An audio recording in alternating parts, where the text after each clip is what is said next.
Светот на автомобилите во последните години заликува како светот на музиката. Многу обработки на веќе познати теми. Денеска имаме токму една таква обработка. Шкода Каро, која со своето рестилизирање не смени ништо есенцијално во изгледот. Именно светлосните групи се сега потесни и поразвлечени, па делува нешто поново. Истото може да се каже и за маската. Денешното тест возило е опремено во линија Sportline, што значи нешто побогато и поемотивно украсување, како што се, например, тркалата, кои сега имаат и аеродинамични додавки. Шкода со сите своји спортско корисни возила ги користи почетната и задната буква да бидат исти.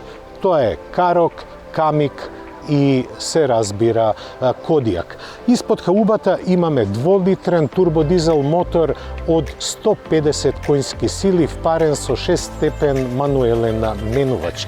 Ова ми се допаѓа бидејќи е дело на старото школо. Не дека Шкода не обврнува внимание на својата електрификација. Напротив, таа размислува на големо, но размислува и за пазарите кои немаат таква традиција ниту можности за електрификација.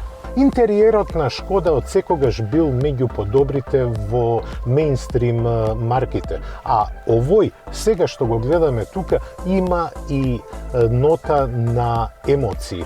Тоа се штеповите на седиштата, но и самите седишта кои се направени во стилот на купе возило. Пластичните површини се гумирани и оставаат добар впечаток, исто како и забавниот систем кој сега може да функционира на Android Auto без да биде поврзан со кабел. А инструмент таблата е направена дигитално, но е повторно по теркот на старото школо, што мене лично ми се допаѓа. Воопшто, ергономијата која ја пружа со самото седење ветува многу.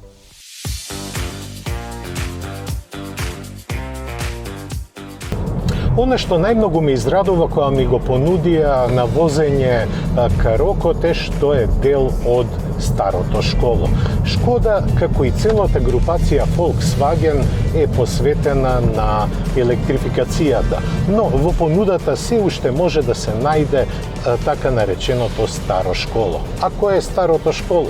Се разбира, мотор на внатрешно согорување и мануелен менувач. Комбинацијата е со 2-литрен турбодизел мотор од 150 коњски сили и мануелен менувач со 6 степени на пренос. Оваа комбинација сум ја возел повеќе пати во Шкода и таа дава еден благодет во возењето. Големиот вртежен момент што го произведува моторот е добар и може да ви пружи линеарни забрзувања во било кој пренос да се наоѓате. Па затоа возачите кои ја одбраа оваа комбинација немаат потреба многу да работат со менувачот.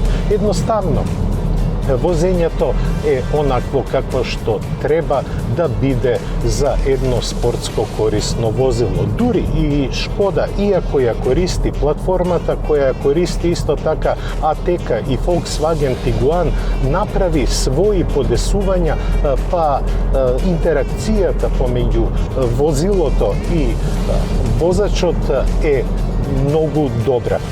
Мене многу ми се допаѓа бидејќи управувањето е директно и можете да ја манипулирате каросеријата како сакате. Втората предност на дизел моторот е економичноста. Кога возите извонредно динамично, можете да ја качите потрошувачката дури и на 7 литри. Но со култивирано возење, особено во градски средини, тогаш можете да ја симнете потрошувачката до неверојатни 4,9 литри, што е голем бенефит за сите оние кои го сакаат дизелот. Уште една многу позитивна работа што се однесува до Шкода Карок, а тоа е ергономијата во внатрешноста. Возачот е сместен на извонредно удобно, но спортски обликувано седиште, па со целата позиција на седење можете да си приуштите секаков вид на забава за управувачот. Ако збориме за забава, тогаш сигурно треба да се мисли на подинамично возење. А кога возите динамично, тогаш чувствувате дека Карок ги нема гените на класичните спортско корисни возила. Неговата дотераност на подвозјето ви овозможува и малку погруби маневри без да се грижите за пролизгувањата. Така е направено подпирањето, малку погрубо него што би требало да биде, но за спортско возење е измислено.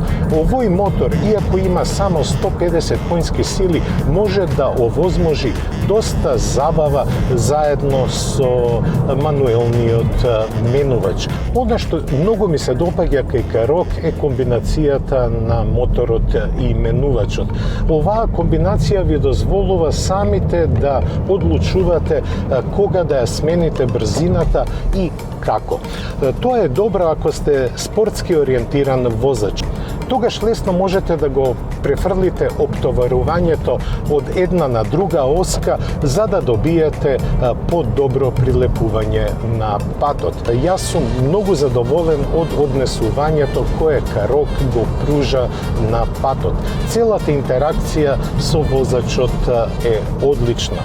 Карок со својот 2-литрен турбодизел од 150 конски сили покажува дека, иако со минимален рестайлинг, може да се добие многу од автомобилот.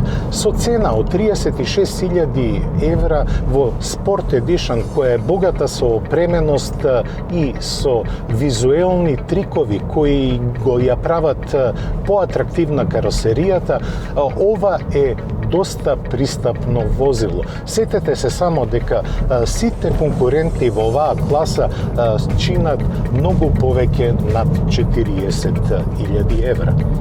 Кога го започнавме снимањето, времето беше тмурно и облачно, но во текот на возењето не огреа сонце. Веројатно и Вселената ја почувствува позитивната вибрација која добивме од Карок. Се надевам дека и на вас ви го пренесовме нашето позитивно расположение. Ве поздравуваме и ја закажуваме следната средба за 7 дена. Останете во добро расположение и здравје. До гледање.